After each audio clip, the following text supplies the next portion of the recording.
Hello, church. Hope all is well. This is our seventh session in the series I'm doing on challenges to the modern church today and what our responses ought to be. And this one is traditional or contemporary. By the time you hear this, we will have had a vote on this. And unless it changes, it's my understanding that we'll be offered to keep things as they are, move everything forward a half an hour. And the third one is a combined service where we would have just one service, say at 10 o'clock, and a Bible study at 9 o'clock before that. And all this is subject to change, and it may not have ended up that way by the time you hear this, but the idea is still the same. So people have their opinions. I remember when the Teeleys were here, for those of you who knew Bobby and Joe Teeley and their daughter Ashley, Bobby was a big help with the worship team when we first started. And her and Joe came to every service that their daughter sang in. And then it was time, a couple of years later, for Ashley to go off to college. And she just got a degree, by the way. Good for her. And they immediately went to the first service. And I was kidding them about it. And I says, "What, you don't like us no more?" And she says, "Well, I've always preferred that music, but I need to encourage my daughter in the faith. And this is what she likes. And this was important to her. So I supported that." That's it. That's what we have to talk about. So I did some research on this, and one of the things we need to do as mature Christians is to let go of personal preferences. What does the Bible direct us to do is it wants us to let go of certain preferences. Do nothing from selfish ambition or conceit, but in humility count others more significant than yourselves. Let each of you look not only to his own interests, but also to the interests of others. If we are really considering others as more significant than ourselves, we will not insist on our own preferences. Perhaps on a few occasions. I mean, we're entitled to express them, certainly, but we can't stop everything if we don't always get our way either. So people often have the mistaken belief that their preferences are outlined in the Bible. They feel their preferences are truths that they need to stand firm on and defend.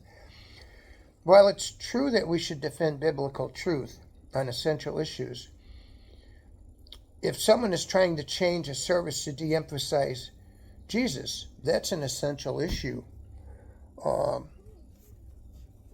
But if we're talking about a song that we should play, that's not a salvation issue. I'm not dissing either of these genres, by the way. I love a lot of the traditional music that we do. Scott asks me to play with them sometimes in the first service. My heart is with contemporary music. I came to Christ late. I was in rock bands into my 40s. And I relate to that music better, just as many of you who are my age and older, many of you you grew up with the music you did, and that's dear to you, and I'm absolutely fine with that. But we need to understand that if we're going to grow the church, it's great that we get new people, and we had 12 baptisms over the Easter period this year, which is fantastic. But the future of our church is youth. Anybody that's my age here, we are not the future of this place. And we need families in here. We need young families in here. And we need to not force our preferences on them. Well, this music is good enough for me, it's got to be good enough for you.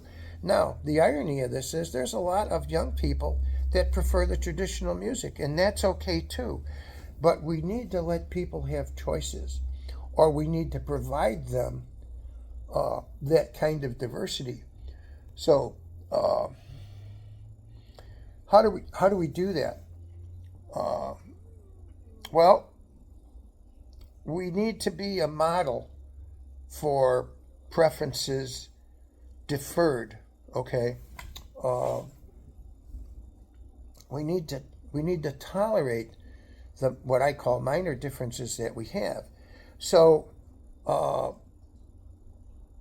why have we been talking about moving things around? Well, younger people generally they don't want to get their Sundays tied up into the afternoon, and I can appreciate that because I haven't worked for over a decade.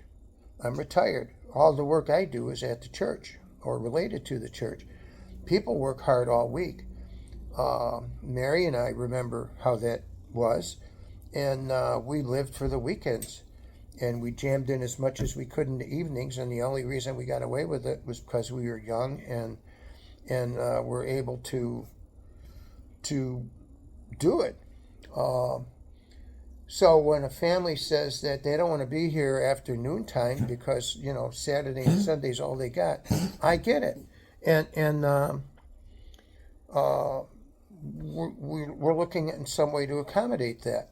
So just keeping everything as it is isn't going to accommodate that, and it's going to stunt uh, some people from wanting to come here because people like me, I do like having the option of being able to listen to the music that I like.